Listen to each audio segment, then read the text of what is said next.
Irmãos, hoje nós então encerramos a nossa série de Efésios. O título não é esse, o título é outro, né? Mas nós vamos debruçar sobre tudo o que falamos. Eu vou pedir para colocar um slide aqui, só para a gente relembrar um pouquinho do que o livro de Efésios fala. Enquanto os irmãos providenciam os nossos slides, eu quero lembrar os irmãos que alguns anos atrás, nós já temos insistido, mas há mais ou menos uns 4 ou 5 anos eu tenho pregado nessa igreja sobre a importância de nós termos uma consciência bíblica cristã saudável. Mas é impossível adquirirmos uma consciência bíblica cristã saudável se nós não tivermos um conhecimento bíblico. Sem a informação bíblica, sem nos expormos ao conhecimento da palavra, de maneira nenhuma nossa mente receberá uma renovação de entendimento, como diz o apóstolo Paulo em Romanos 12. Ou seja, nós só somos transformados porque submetemos a nossa mente a uma troca, uma metanoia, uma mudança de mente. E isso faz com que a gente possa, então, com uma mente nova agora, sofrer as transformações que o Senhor quer nas nossas vidas, para sermos melhores maridos, melhores pessoas, melhores trabalhadores, melhores cristãos, melhores em tudo. Nós dependemos da interferência da palavra. E a gente tem se dedicado nisso. Na escola dominical, se você não participa, nós temos há mais de 2 anos estudado a Bíblia, somente a Bíblia. E de capítulo a capítulo nós temos estudado ela, pulando de um livro para outro, né? Já passamos por alguns livros, mas nós temos feito com que o conhecimento bíblico seja o centro da nossa transformação. Não só na igreja, mas da nossa mente, da nossa vida em particular. E também, nesse ano em particular, nós temos pregado sobre temas. E uma das coisas, dos temas que nós temos adotado, tem sido o livro de Éfeso. Ou o livro aos Efésios, né?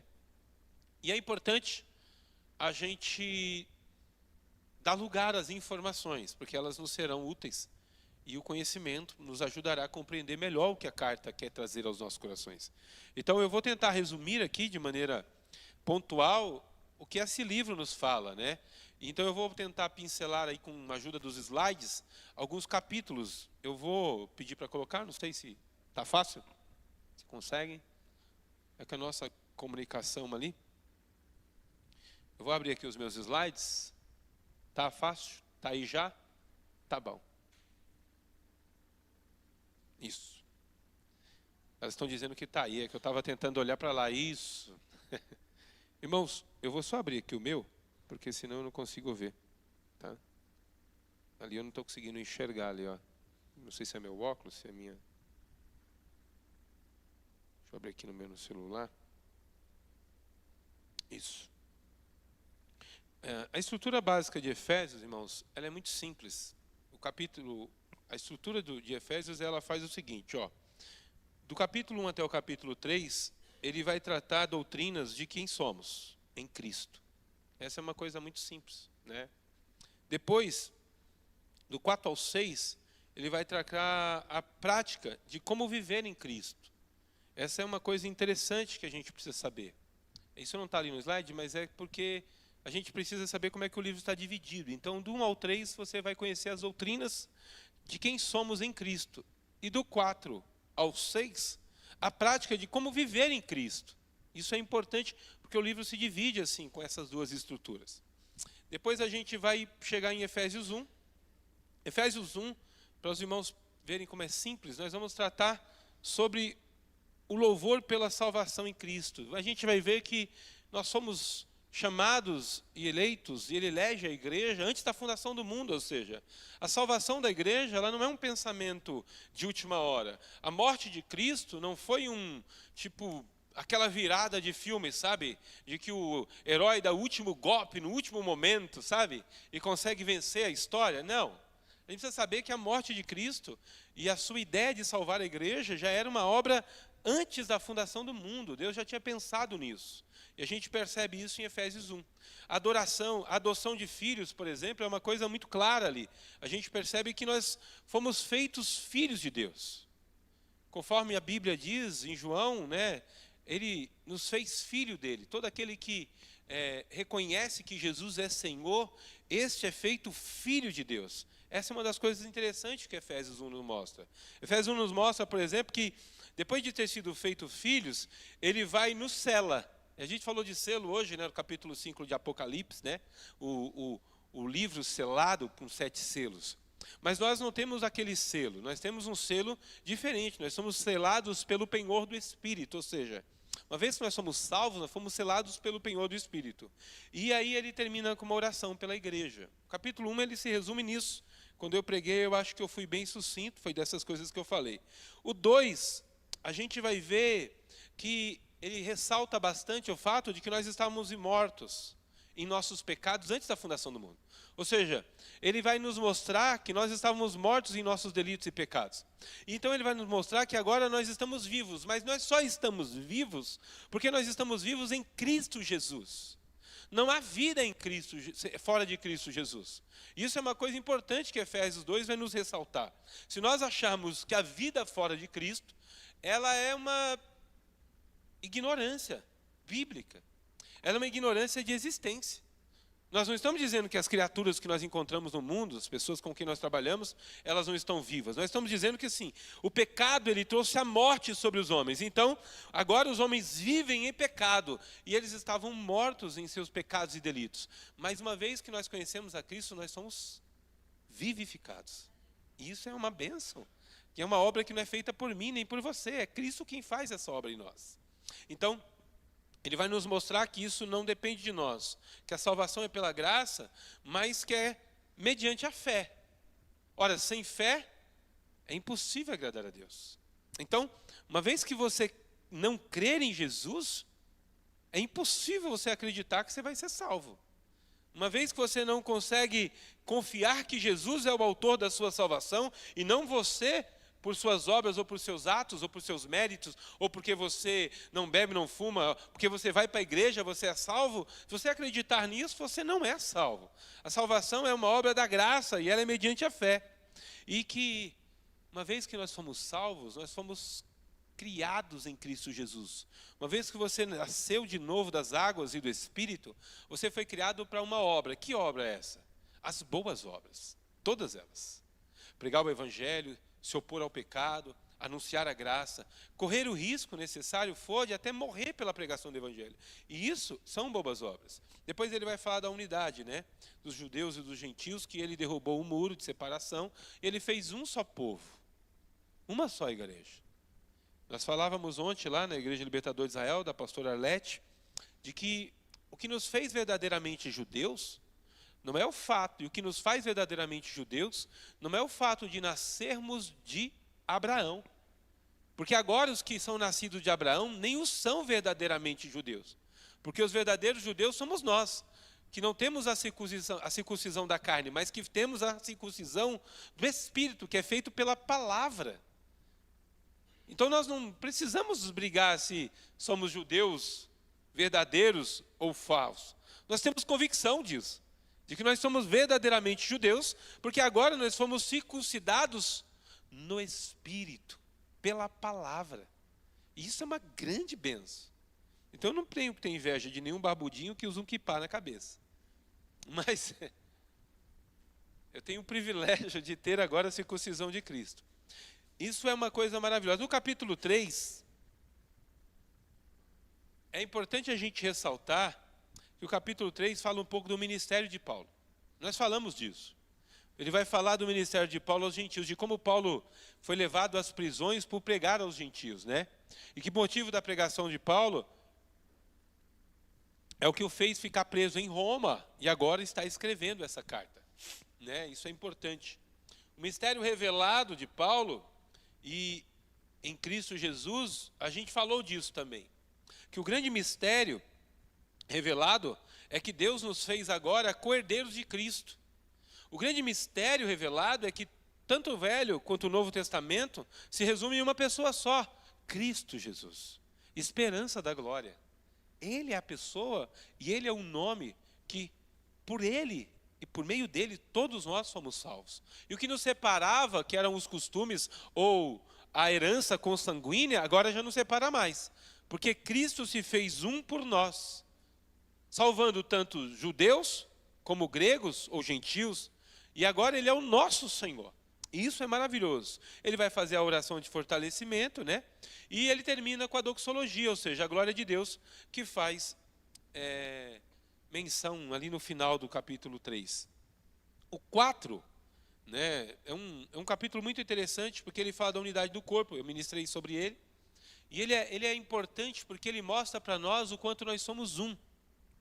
Né? Ele mostra para nós que nós temos um só Senhor, uma só fé, um só batismo. Essas coisas são importantes. Ele vai falar para nós os dons ministeriais, né, que Deus deixou para edificar a igreja. E ele agora, aqui no capítulo 4, se você prestar atenção, ele começa mostrando para nós quem é o alvo da eleição. Quem é o alvo daquela eleição que veio antes da fundação do mundo, a igreja. Ele nos mostra isso de maneira clara. E ele deixa também uma instrução muito clara para nós, que é a importância de nós deixarmos o comportamento do velho homem e nos vestirmos do novo homem, ou seja, aquele que se renova em nós. Não apenas no físico, porque a nossa fisionomia não mudou, irmãos. Eu não estou mais bonito, porque o pastor Adão ele vem aqui e fala assim, quem é o povo mais lindo é o crente. Mentiroso, rapaz. Pensa nos crentes feios, é a gente. Isso não resolve muita coisa. Olha só, o Gabriel. É uma misericórdia, irmãos. É o amor de Deus. Olha só o pastor Adriano. É a graça. Né? Olha só, irmão Matos. Só Jesus e a Paula para amar. Só Jesus e a Paula para amar mesmo. Porque não dá, né? Mas, pela luz de Cristo que está em nós, nós somos melhores. E aí talvez nós tenhamos alguma beleza, né? Mas ela não está em nós, está na graça de Cristo. Né? E aí o capítulo 4 fala disso. E aí fala dos dons que são ministrados à igreja. E para terminar, ele fala do viver em Cristo com perdão e santidade. E é importante a gente entender isso aqui. Efésios 4 mostra muito o que nos impede, às vezes, de adorar. E é interessante isso. O que nos impede, às vezes, porque a unidade do capítulo 4, eu citei lá, né, a questão dos renotes, né, da unidade do corpo da igreja, ela revela muito isso. Porque Jesus vai falar disso em Mateus. E ele é tão sério quanto a unidade da igreja que ele diz assim, que se você tiver que trazer uma oferta ao altar e você tiver um problema com o seu irmão, o que você deve fazer? Você deixa a oferta de lado, vai lá, resolve com o seu irmão, e aí depois você vem e faz a oferta. A gente está no culto de casais, no curso de casais aqui de sexta-feira, e a gente aprendeu essa semana sobre a transparência. O quanto ela é fundamental para que Deus possa fazer uso da nossa vida e, ao mesmo tempo, também receber algo da nossa parte. Eu já ensinei aqui na igreja que toda oferta que você deve fazer, você precisa orar e dizer assim, Senhor, recebe a minha vida.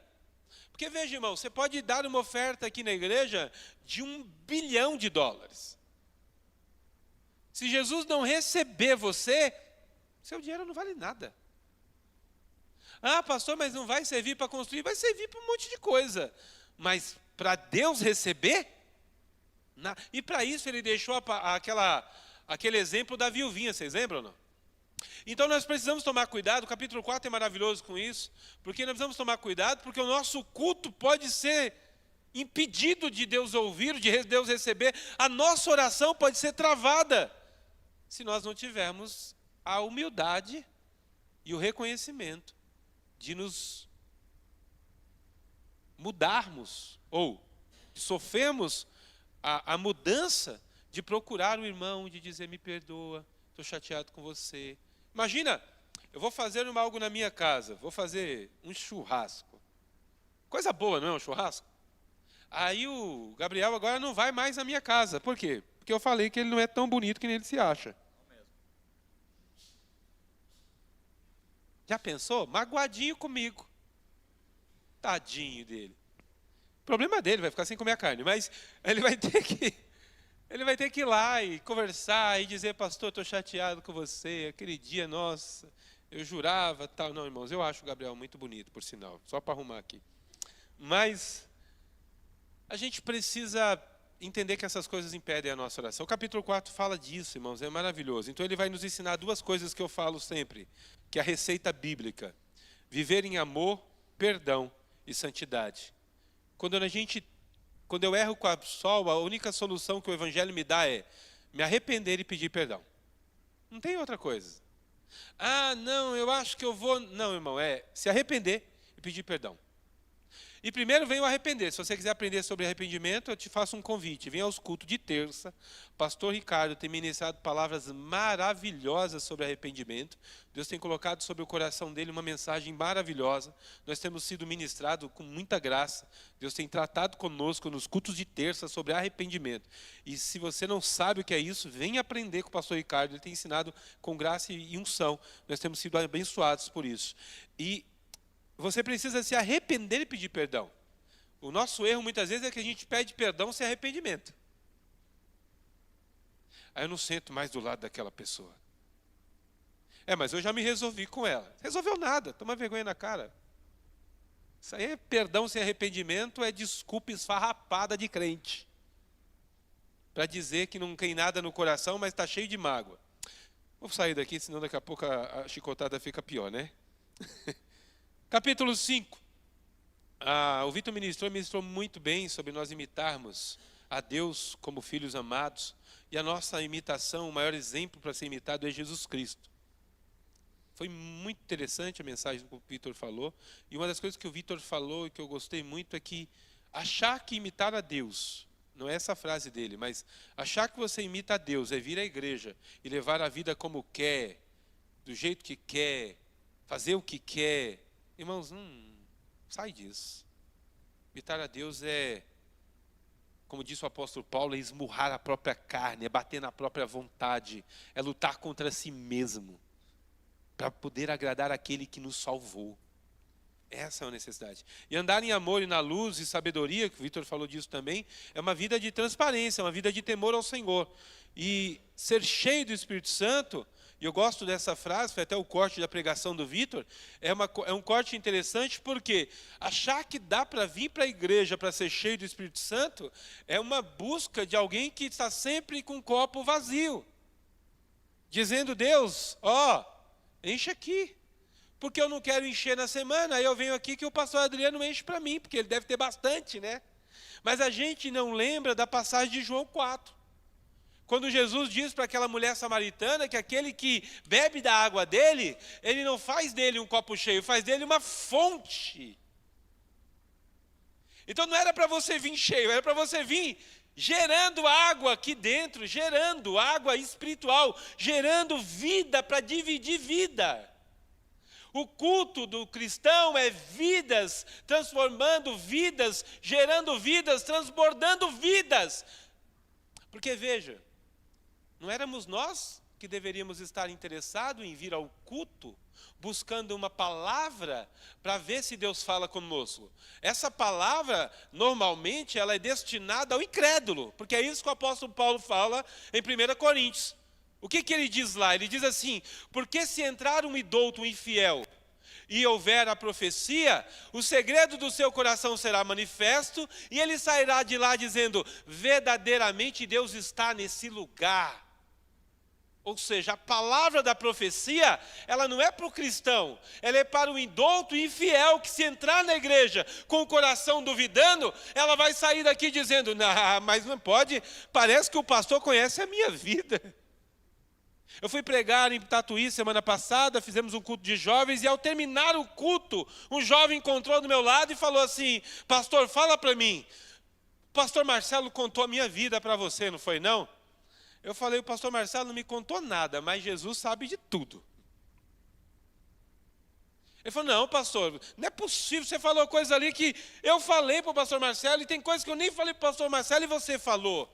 Eu falei, mas você não falou, mas Jesus conhece coisas que você até pensou, e Ele sabe o que vai colocar na palavra. A gente precisa voltar a entender isso. Vir à igreja é a função do cristão de vir derramando água. O Vitor disse, e é verdade, isso aqui não é um lugar para você carregar as suas baterias para mais uma semana. Embora isso também aconteça conosco. Mas isso é um lugar para nós trocarmos experiências.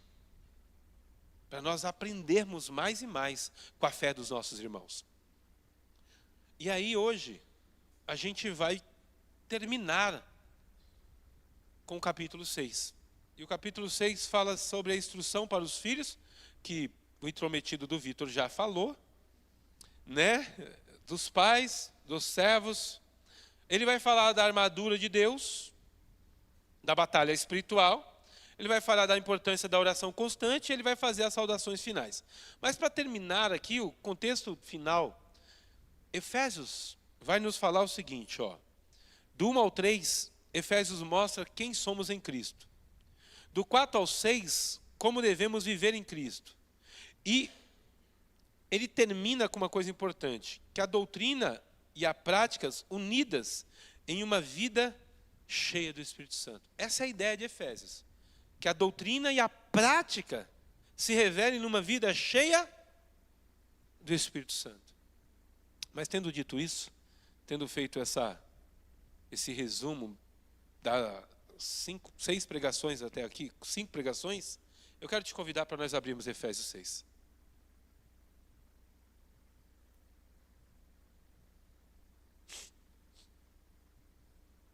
Tem um irmão que reclama porque a gente vem pregar e aí fica saindo. Tem um irmão que eu não vou falar o nome, mas o nome dele começa com D e termina com Avi.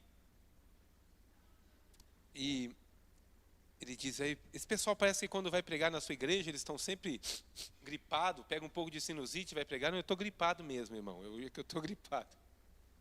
É que sai lá na live isso, né? Essa hora ele deve estar debaixo do cobertor se retorcendo de raiva. Porque eu uso o exemplo dele até quando ele está online. Todos acharam? Para que a gente possa ter a oportunidade de praticar a leitura, se você não leu nada da Bíblia essa semana, vamos ler de maneira alternada? Eu leio uns irmãos o seguinte, e assim a gente vai alternando. Eu vou com o versículo 1 e os irmãos vão com o seguinte. E vós, filhos, sede obedientes aos vossos pais no Senhor, porque isso é justo.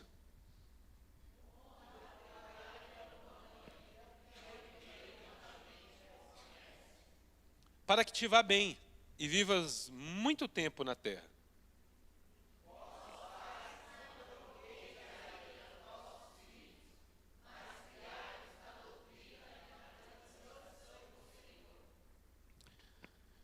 O 4, né? E vós, pais, não provoqueis a ira dos vossos filhos. Não, 5, perdão. E vós, servos, obedecei aos vossos senhores segundo a carne, com temor e tremor, na sinceridade do vosso coração, como a Cristo.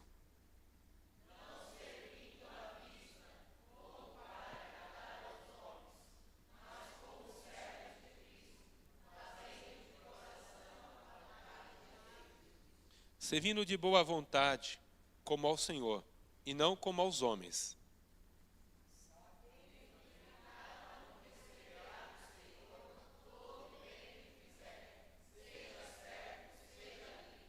E vós, senhores, fazei o mesmo para com eles, deixando as ameaças, sabendo também que o vosso Senhor está no céu, e que para ele não há acepção de pessoas.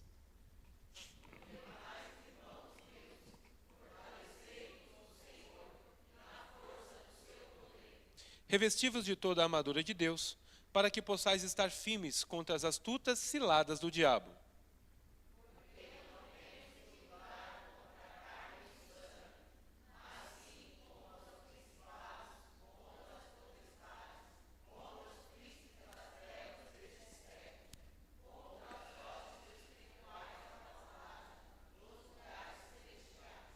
Portanto, tomai toda a armadura de Deus, para que possais resistir o dia mau, e havendo feito isso, ficar firme.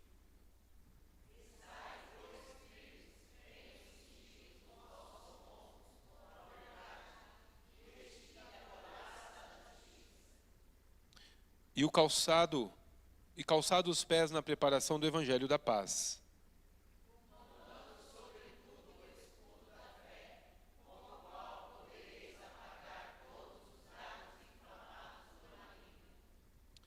Tomai também o capacete da salvação e a espada do Espírito, que é a palavra de Deus.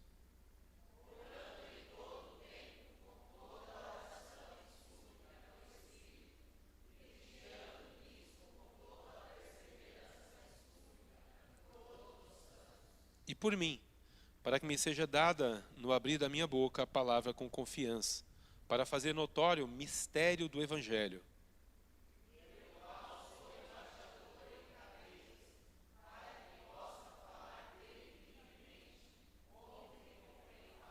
Ora, para que vós também possais saber dos meus negócios e o que eu faço, Tíquico, irmão amado,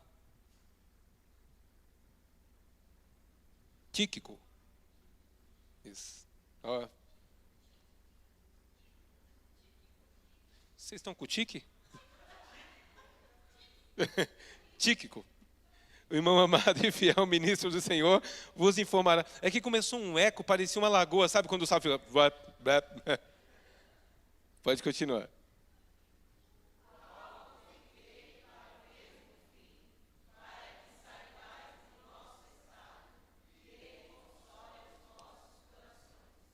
Paz seja com os irmãos, amor com fé da parte de Deus Pai e de nosso Senhor Jesus Cristo.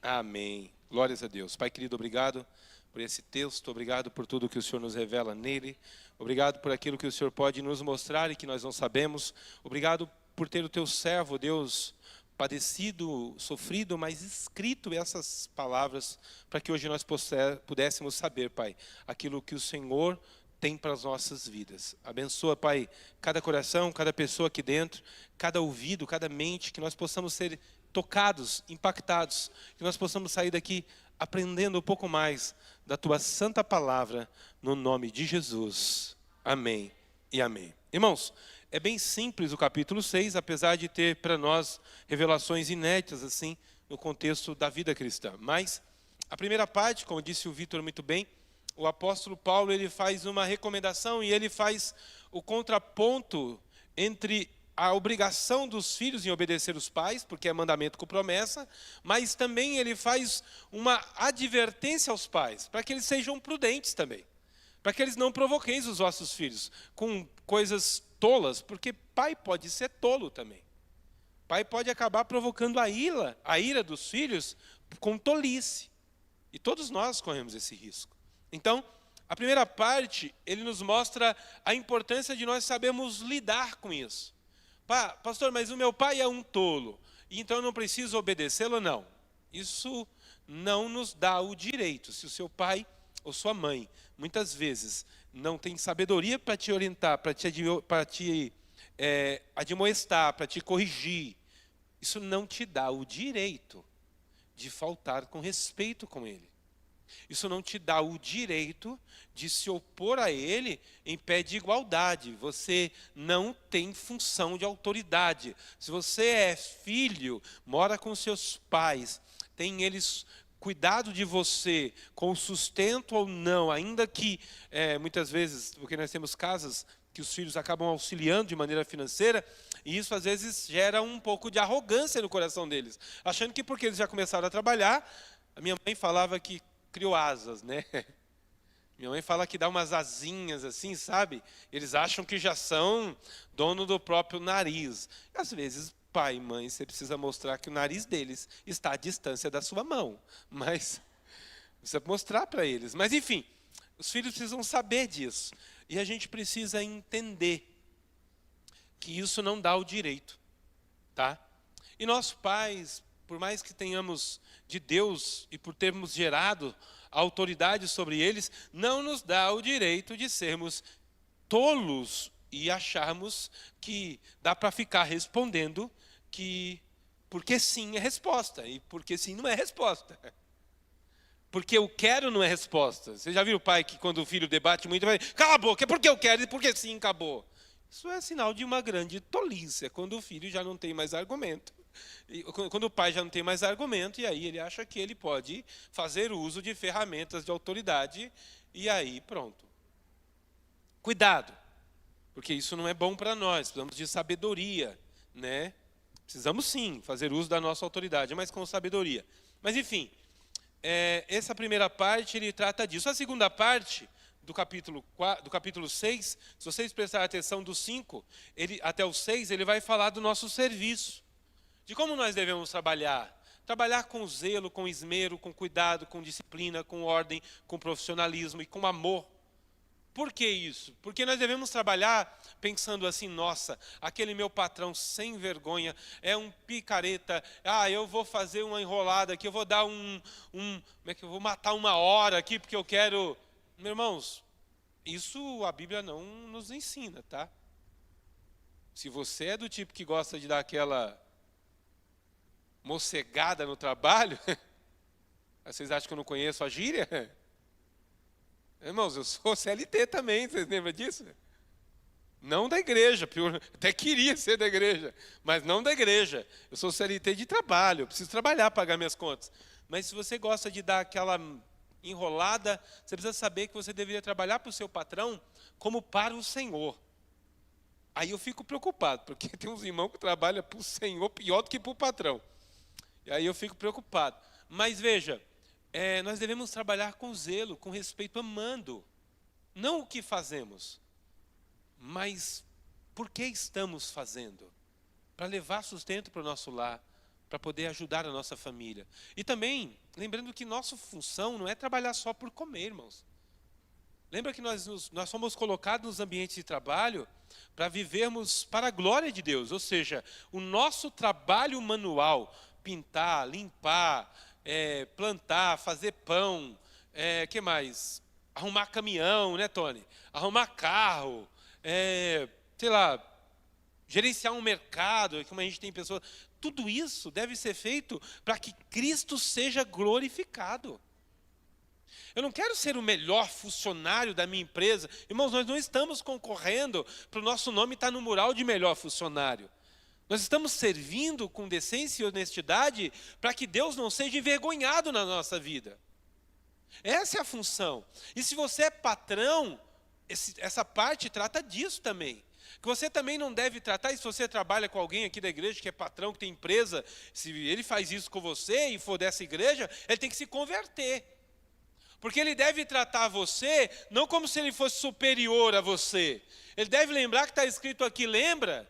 Que o Senhor está olhando para você. Você, dono, patrão. Que você não deve tratar o seu funcionário como se você fosse superior. Porque Deus não faz acepção de pessoas. Eu fico até preocupado, me perdoe aqui abrir um aspas aqui, eu fico até preocupado com igrejas que têm reunião de empresários. Eu fico pensando Deus marcando na agenda dele lá, dizendo assim, deixa eu ir lá falar com os empresários da igreja. Eu até queria que Deus fosse mesmo, porque aí eles iam apanhar. Porque se Deus descesse para uma reunião de empresários, eu estava preocupado. Deus era capaz de falar assim, eu vou fechar a tua empresa amanhã, a tua amanhã e a tua amanhã. Porque a sua empresa tem sido um Deus para você. Porque é isso que nós vemos muitas vezes. Crentes que transformaram suas empresas num Deus para eles. E não servem a Deus com suas empresas. Antes, a empresa vira um motivo para adorar ou para conseguir mais e mais coisas na vida. Então, se você é patrão e é cristão, você deve saber que você deve tratar o seu empregado, o seu funcionário, com o máximo respeito possível. Isso não significa que você tem que aceitar um mau comportamento. Significa que você deve tratar ele como igual, como um irmão em Cristo. Tá? É importante a gente saber disso. Essa é a primeira parte de Efésios. A última parte, eu vou pular aqui, para que os irmãos possam entender. A gente vai gastar tempo mesmo com o meio, que é a batalha espiritual. A última parte, a gente percebe a importância da oração. O apóstolo Paulo faz um convite aqui, para que a gente ore, diz assim no 18, orando em todo o tempo, com toda a oração e súplica no Espírito, vigiando nisto, com toda a perseverança e súplica por todos os... Ora, as minhas orações, elas precisam ser constantes, todos os dias, por todos os santos, pela igreja, mas eu não sei o nome de todo mundo da igreja, pastor. Ore pela igreja. Pastor, mas eu não sei o que acontece na vida da Beatriz. Ore, irmãos, vocês não sabem como ela é terrível, Deus precisa de oração. Faça jejum, clamor. Se tem alguém que você tem que orar, é Beatriz. Ah, não, mas é filha do pastor, então ela já deve estar coberta de oração. Não, pelo amor de Deus, cubram ela de oração. Então, e eu oro por ela, como oro. Mas veja, nós precisamos entender que a oração, ela é uma constância da vida da igreja. Afinal de contas, como é que é chamado por Deus a promessa? Como é que é chamado a igreja? Igreja Evangélica de Pinheiros? Não. A Igreja Reformada? Não. Igreja Presbiteriana? Não. Igreja Universal? Não. A casa de Deus, o nome é casa de oração. Um lugar onde a gente sabe que a experiência de Jacó é um lugar terrível, porque a escada está posta entre o céu, a terra e o céu, ou ao contrário, entre o céu e a terra. E ali anjos sobem e descem. Este lugar não é outro, senão a porta do céu. Essa é a igreja. Mas ele vai depois terminar fazendo os seus comentários finais, mas o que me chama a atenção aqui, eu faço um breve comentário, é que parem para pensar, ele pede oração por ele, irmãos. O apóstolo Paulo. Irmãos, se o apóstolo Paulo pede oração por ele, imagina eu. E por que o apóstolo Paulo pede? Ele pede para que me seja dada a palavra no abrir e no fechar da minha boca. Irmãos, se ele sentia carência do que devia falar ou ensinar, imagina a gente. Como eu disse, há algum tempo nós temos nos dedicado a isso. Nós começamos a estudar a Bíblia, começamos uma oficina bíblica, nós discutíamos ali, debatíamos textos bíblicos, ou seja, os pregadores da igreja, como os professores, eles estão empenhados em se debruçar pela palavra para ensinar para a igreja a verdadeira palavra de Deus. Mas nós precisamos que vocês orem por nós, para que nos seja dada a palavra, no abrir e no fechar da nossa boca, para que a gente possa ensinar exclusivamente e puramente aquilo que o Senhor quer ensinar, não aquilo que a gente pensa, ou que a gente sente, ou que a gente acha. Irmãos, ensinar ideologia é coisa de política. Igreja não ensina ideologia, a igreja ensina a sã doutrina da palavra. E o que é a sã doutrina? É os ensinamentos dos santos apóstolos de Jesus Cristo, apóstolo Paulo e todos os outros. Essa é a nossa função. Fora disso, se nós desviarmos disso, aí é um problema. Por isso o apóstolo Paulo, como eu, como qualquer pregador, carece da oração de vocês, para que a palavra seja dada no abrir e no fechar das nossas bocas. Então ele vai dizer no final que ele pede para que eu vou falar de novo errado, né? Tíquico pudesse dar informação dele aos irmãos, ou seja, esse homem, esse irmão amado, ele ia levar a informação do apóstolo Paulo, como é que ele estava. Por quê? Porque a igreja estava perguntando, como é que está o apóstolo Paulo? Ficamos sabendo que ele está preso, será que ele está saúde e tal? Irmãos, uma coisa boa é quando alguém pergunta de nós, não é verdade? E que a gente pode mandar notícias. Às vezes eu sinto carência disso no corpo da igreja. A gente precisa perguntar mais uns pelos outros, para ver se nós estamos bem. A prova do amor de Cristo é que nós nos importamos.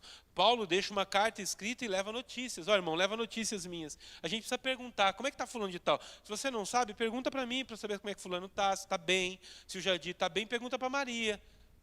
Se o Paulo está bem, pergunta para Maria, porque a Maria é minha intercessora extensão, né? Então a gente vai informando. E aí ele termina com saudações, orando por nós, ele diz assim, paz seja, irmãos, e o amor com fé da parte de Deus Pai, de nosso Senhor Jesus Cristo, e a graça sobre todos. Amém? Essa é a oração do apóstolo Paulo. Esse é o capítulo 6.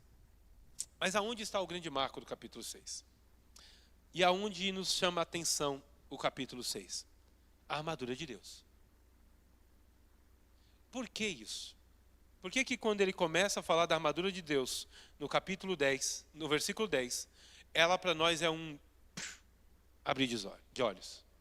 Porque veja, até o momento, se você vai lendo o Evangelho, se você conhece o Evangelho, alguém já leu o Evangelho todo aqui, do Novo Testamento? Se você for lendo ele todo, você vai perceber que até o momento nós não ouvimos falar de nenhuma batalha espiritual.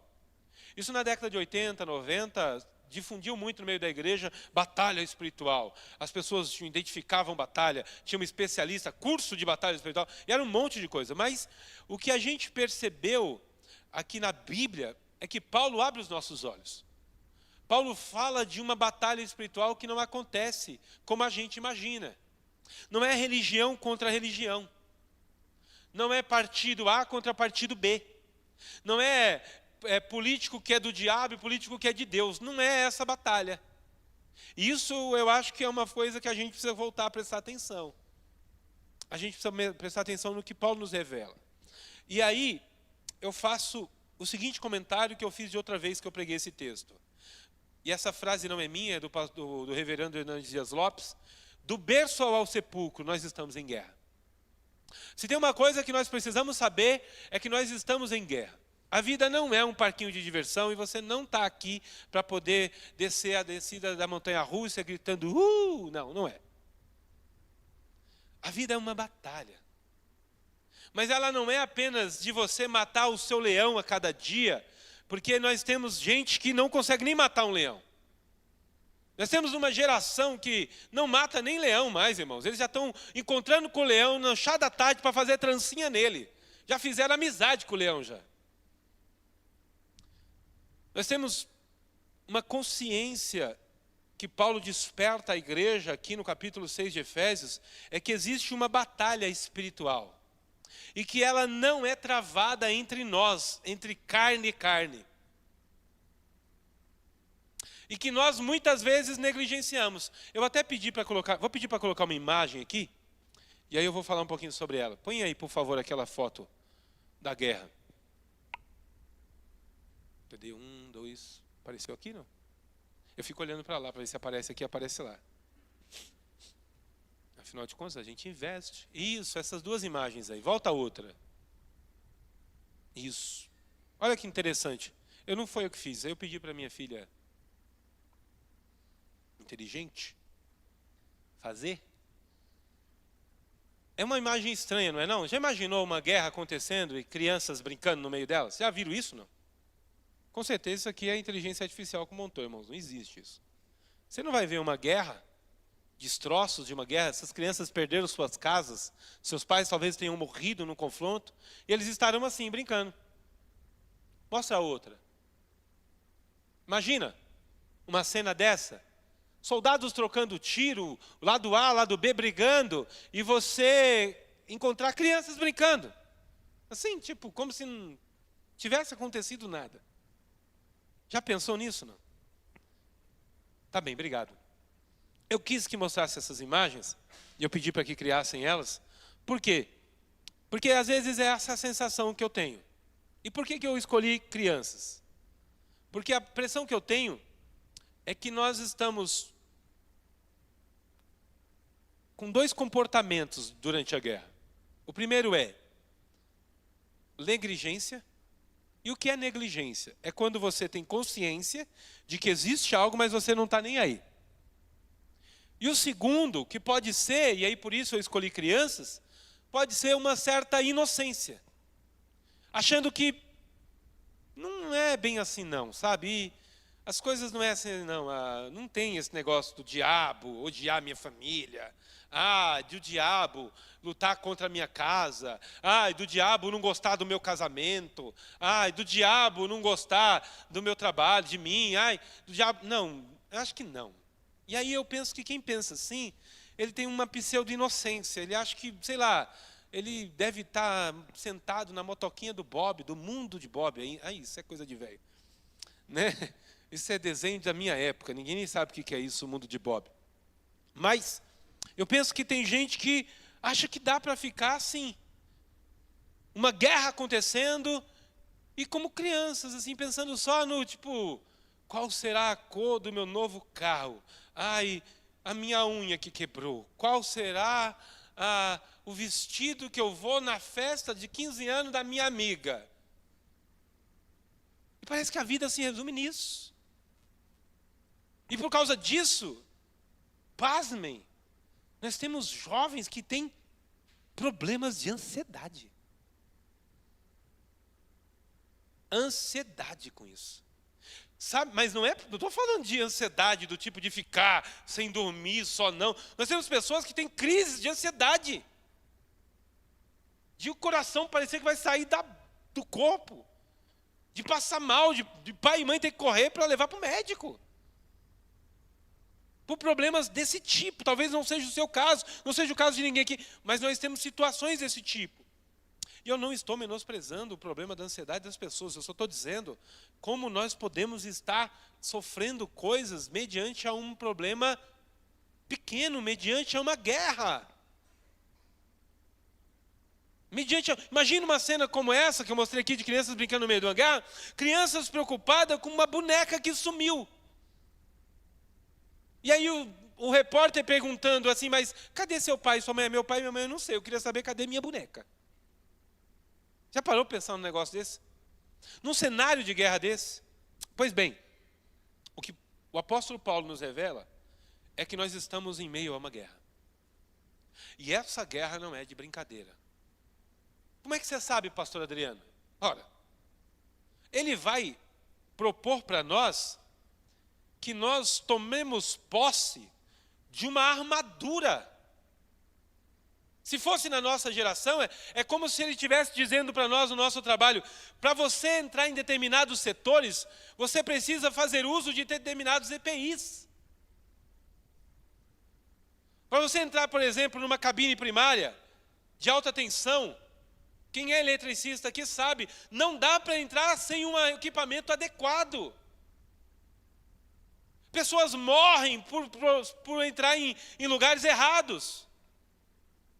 O apóstolo Paulo está disponibilizando para nós o entendimento de que Deus ele vai deixar à mercê ou à nossa disposição a própria armadura dele. Porque a gente está numa guerrinha simples, não. Não, irmãos, não é a armadura do Homem de Ferro, da Marvel, não. Não é aquela super armadura que o Batman usa para derrotar o Superman que a DC criou. Não é. Ele está disponibilizando para nós uma armadura muito mais poderosa, a armadura de Deus. É lógico que eu preciso dizer que Deus não tem armadura, tá, irmãos? Só para a gente, como eu disse, eu quero ser bíblico, então eu preciso dizer que Deus não faz uso de armadura. O problema, por que Paulo está usando um exemplo de armadura aqui? Só para você entender. Paulo está preso, e por que eu não sei, mas Paulo tinha um valor muito grande. Porque Paulo está preso em Roma, e ele está sendo guardado no palácio romano, porque ele vai se apresentar a César, e ele apelou a César, pelos guardas da maior corte, ou seja, a guarda pretoriana. E aqueles guardas, para vocês terem ideia, eles foram criados, essa guarda pretoriana, eles foram criados por César Augusto, o primeiro imperador romano.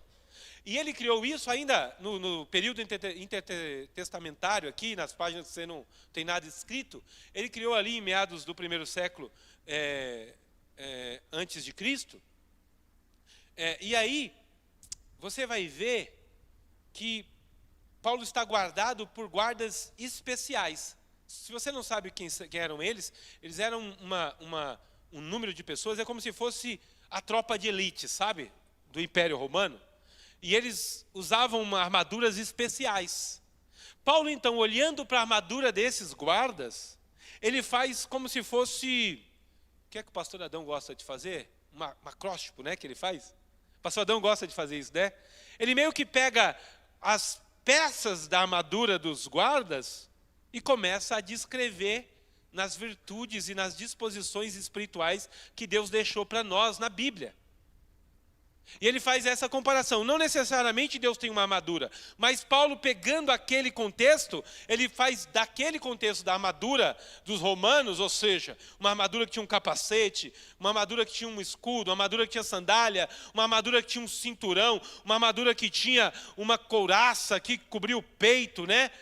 Ele começa a fazer uso dessas figuras para nos ensinar uma coisa importante. Nós precisamos estar preparados com essa mesma estrutura, porque tem uma guerra acontecendo. E se você não estiver preparado, você não vai ficar firme.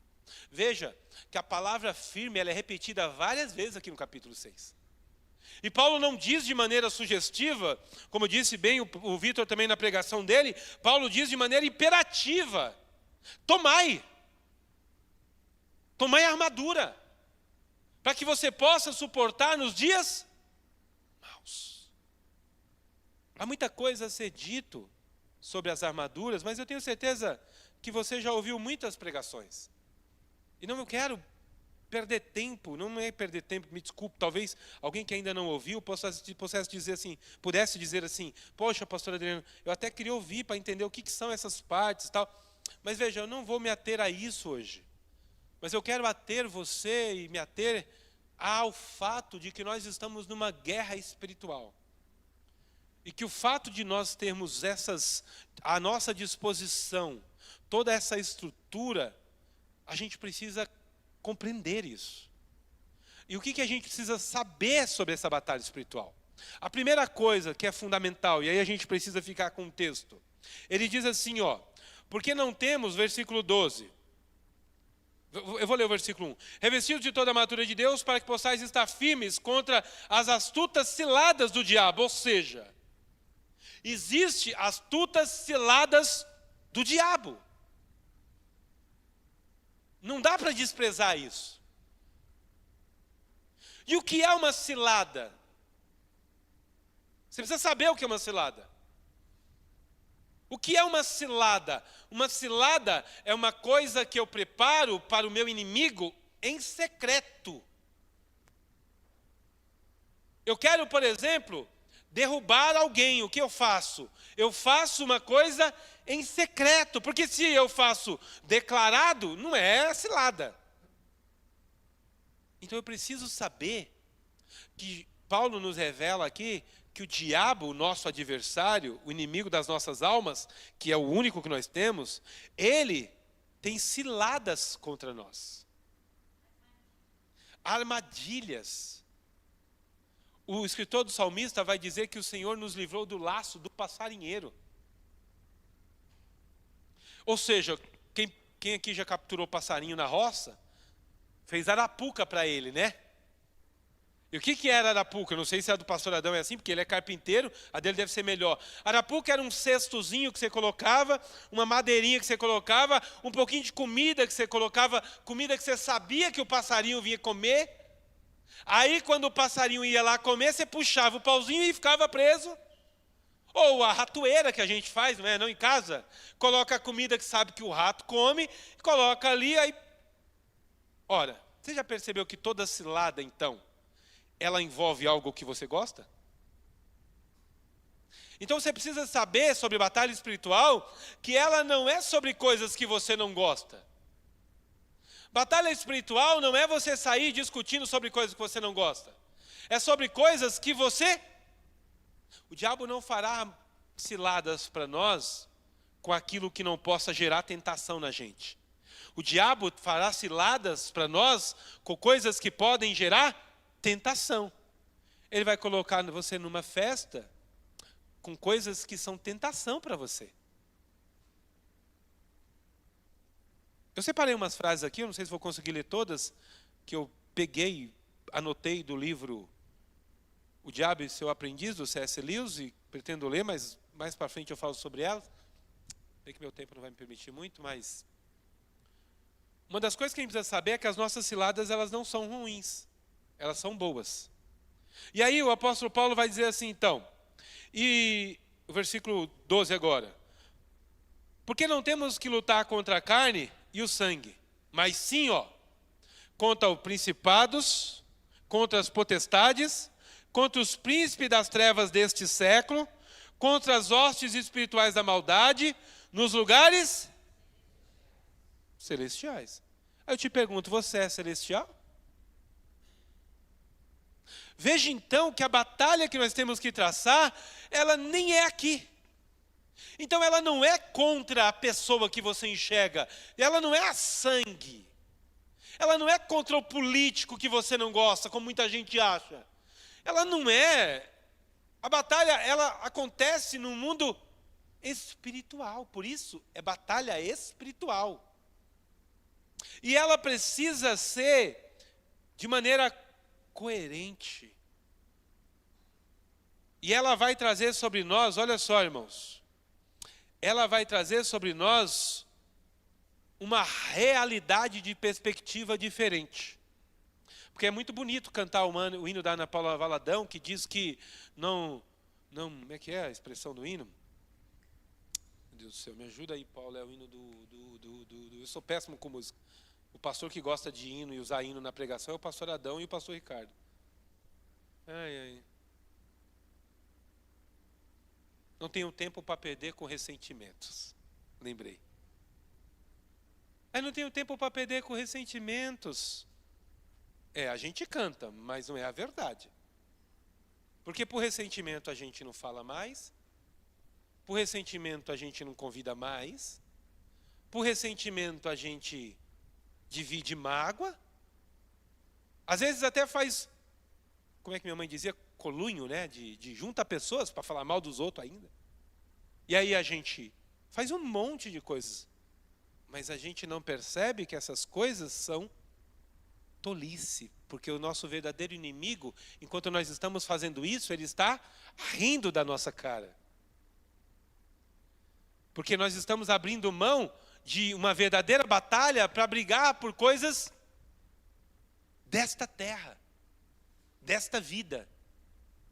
Entre nós, gastamos a nossa energia batendo em nós mesmos, brigando contra nós mesmos, contra a nossa própria carne, não no sentido da nossa carne, a carne do outro.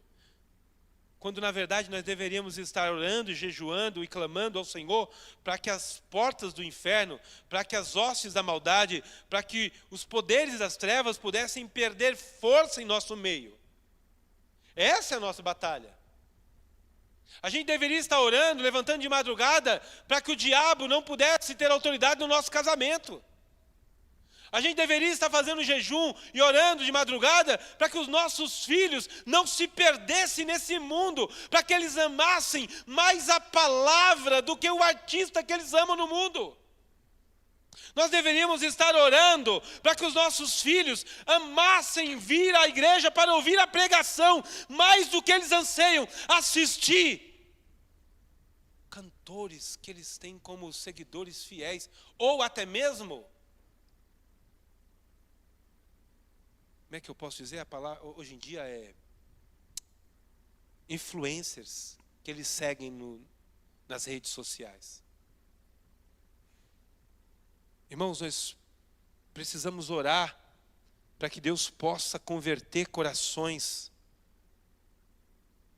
que estão presos nos laços do diabo, por vícios, por descuido espiritual, por relapso. Mas infelizmente, muitas vezes nós estamos como aquelas crianças, brincando num território de morte. Irmãos, o mundo é um palco de guerra. A morte da menina no ônibus, ou do Charles King, na universidade, que é o assunto da semana, é só um exemplo disso. Mas todos os dias, aqui em Suzano, ou em qualquer outro lugar, nós temos pessoas sendo mortas, atacadas, como orou muito bem a Bibi. Nós temos visto violências, crianças são abusadas, famílias são atacadas. E nós achamos que isso é apenas uma coisa natural. Sim, é da corrupção humana. Mas nós precisamos entender que por trás disso, quem tem prazer nisso é o diabo e seus anjos. Mas nós preferimos muitas vezes continuar levando a vida no meio de um caos, brincando, como aquelas crianças de ciranda, cirandinha. Vamos todos cirandar. Vamos dar a meia volta para o inferno, vamos já. Desculpa, essa versão é minha. Terrível, né? Mas ela é minha, essa versão. Precisamos tomar cuidado, porque nós não estamos percebendo que de maneira triste, nós temos sido sedados para a nossa percepção espiritual. E almejando apenas as coisas dessa vida, a gente tem sido seduzido pelo diabo.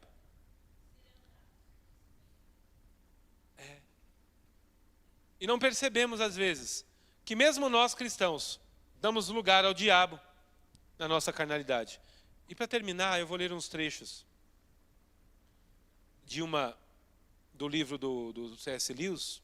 E eu gosto dessa parte porque conta a história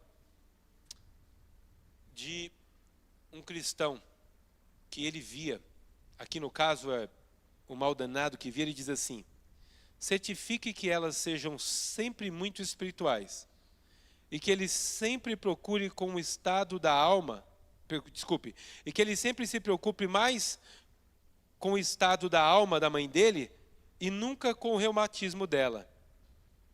Eu mesmo já tive tamanho controle sobre alguns dos meus pacientes que era possível fazê-los levantar de uma oração pela alma da esposa ou do filho e ir bater na esposa ou no filho, logo depois de ter orado. Isso é o diabo. Pasme, ele está falando de um crente.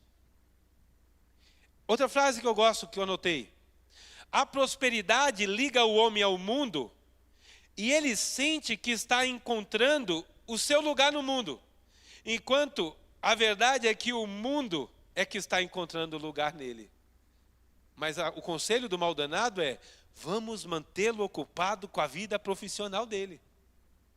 Enquanto ele consegue mais coisas, ele acha que está conquistando o mundo. Mas ele não sabe que, na verdade, é o mundo que está conquistando ele. Para terminar, a última.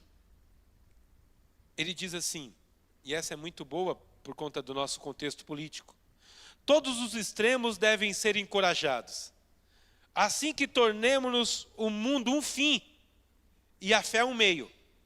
Quase ganhaste o teu homem.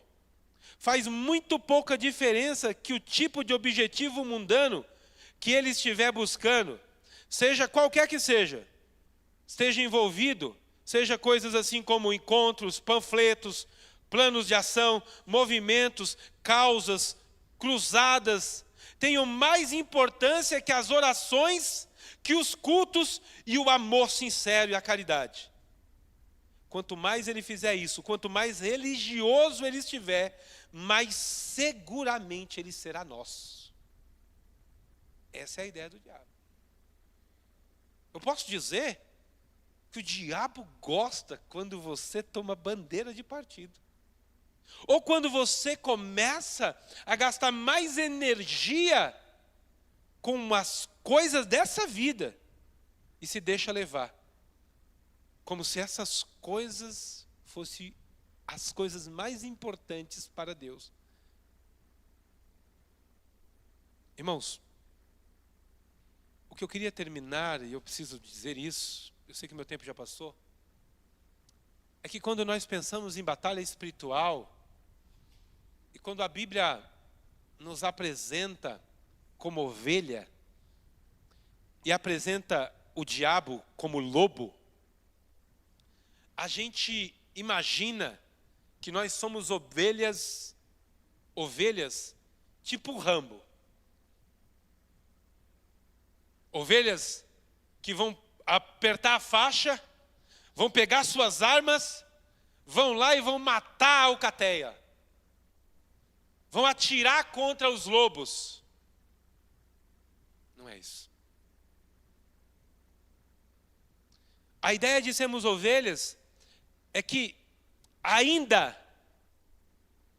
que custe a nossa própria vida, todavia nós continuaremos confiando no Evangelho do Senhor Jesus Cristo.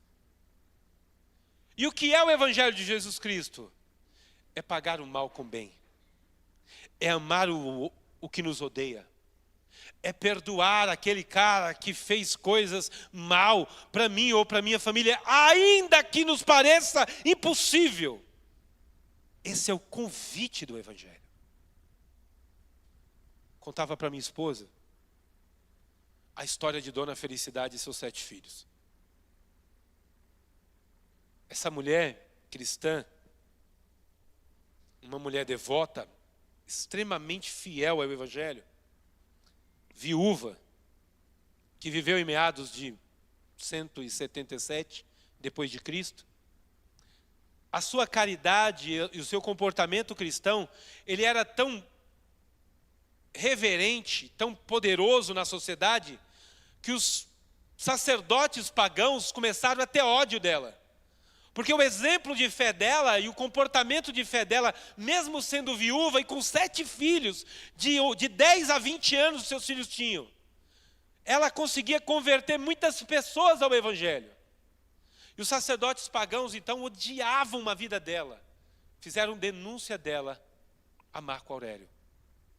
O imperador, então, diz ao prefeito da cidade de Roma, se eu não me lembro bem, era Plínio, era Plúbio, não me lembro agora o nome do presidente, do prefeito, que a matasse. E o prefeito, para tentar convencê-la, ameaçou diversas vezes ela. E não vendo jeito, disse para ela, olha, eu vou matar você e os seus filhos. Essa mulher, como sabia que a morte era certa, e que a tentativa, na verdade, não era de vencê-la, mas de vencer o evangelho que ela pregava, ela disse para ele, se me deixares viva, vencerei. Mas se me matares, vencerei duplamente você. A única oração que essa mãe fez foi para que, na hora do martírio, ela fosse a última a ser morta. E o motivo é que para que, enquanto os carrascos matavam seus filhos, ela pudesse ficar viva para consolar os que ainda não eram mortos. Então, enquanto matavam um filho, ela abraçava os outros e dizia, fica firme, filhos. Há para nós uma herança maior do que o desta vida. E todos os filhos foram mortos com a seguinte frase na boca, deixando-me vivo, vencerei. Mas se me matares, ó prefeito, terei vencido mais ainda. E a dona Felicidade é conhecida, e depois a Igreja Católica acabou canonizando ela, como o mártir que morreu 7 vezes, porque os filhos morreram todos antes dela. Com mortes terríveis, jogados de penhasco, de ponta cabeça, ora dados para ser comidos pelo leão, ora decapitados. Todos os filhos foram mortos. E por último, depois de ver 7 filhos sendo mortos, mas nenhum deles negando a Jesus, ela diz para o prefeito, ouviste o que eu te disse? Ficando viva te venceria, mas me matando te venço 2 vezes. E assim ela foi morta.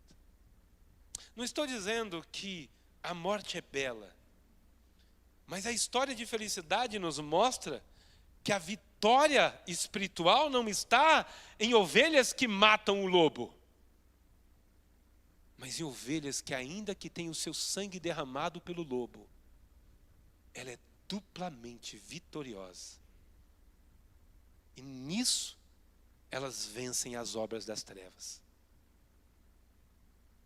O próprio Charles King, que morreu agora, não vencia as trevas apenas com sua oratória e com a sua posição cristã ou a sua posição política.